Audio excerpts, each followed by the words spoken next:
অপদার্থ সিপি এসছে, এক অপদার্থ গেছে, আরেক অপদার্থ এসছে। দিকে দিকে কিভাবে হিন্দুদের মারা হচ্ছে। তুলসী, যে তুলসীকে আমরা পূজন দিই, মায়ের স্বরূপ দিয়েছি, সেটা ভেঙেছে লুঙ্গি বাহিনী। ধুলিয়ান, শমশেরগঞ্জ, মুর্শিদাবাদ, গোটা বাংলাকে বাংলাদেশ বানানো যে পরিকল্পনা মমতা ব্যানার্জি আজকে চালাচ্ছেন, আমরা রাস্তায় নেমে প্রতিবাদ করতে পারবো না। জেহাদিদের সাদা রুমাল দেখাচ্ছে, শান্তির বার্তা দিচ্ছে, আর শিক্ষকরা রাস্তায় প্রতিবাদ করলে তাদের লাঠি পেটা করা হয়। এই হচ্ছে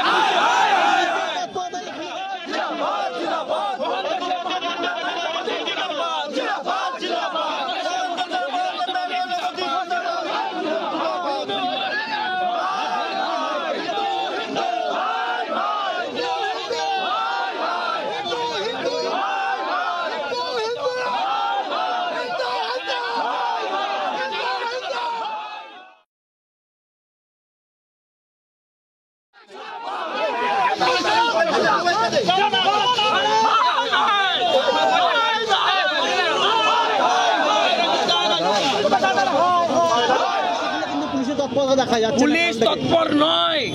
বাংলা থেকে হিন্দুদের তাড়াও, বাঙালি অবাঙালি বিভেদ তৈরি করো, এই হচ্ছে এদের পরিকল্পনা। এরা থাকতে দেবে না, এইটাই বাংলার ভবিতব্য।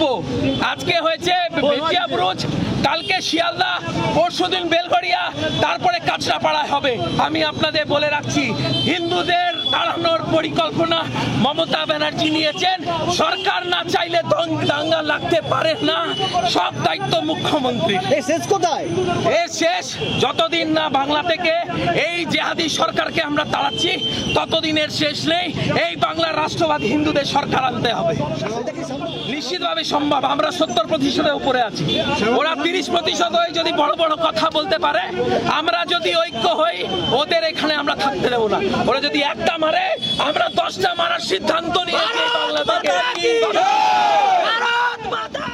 দেখুন, প্রতিরোধ আর দরকার পড়লে প্রতিশোধ।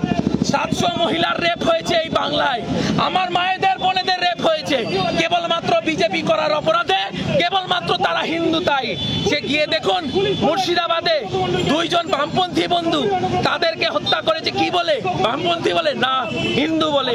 আজকে মোমবাতি মিছিল করার লোকজন কোথায়? এই প্রশ্ন আজকে সারা সমাজ জিজ্ঞেস করছে।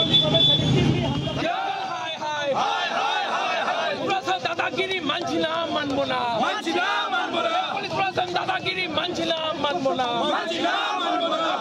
পুলিশ প্রশাসন হায় হায়।